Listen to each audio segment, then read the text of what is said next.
ಈ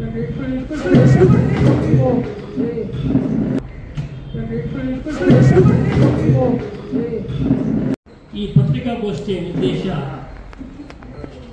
ಮತ್ತು ಇಲ್ಲಿ ಕುಳಿತಿರೋರು ಪರಿಚಯ ಮಾಡ್ತೀವಿ.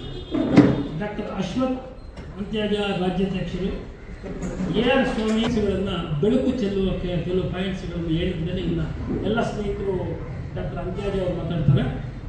ಏನು ಅಂದರೆ, ಏನು ಮೊನ್ನೆ 26ನೇ ತಾರೀಕು ಗಣತವ್ಯಸ್ಥ ರಾಜ್ಯಪಾಲರು ಮಾನ್ಯ ಮುಖ್ಯಮಂತ್ರಿಗಳಿಗೆ ನೋಟಿಸ್ ಕೊಟ್ಟಿದ್ದಾರೆ. ಅವರು ಮಧ್ಯಾಹ್ನ ಅವರೊಂದು ದೂರು ಕೊಡ್ತಾರೆ. ಯಾರು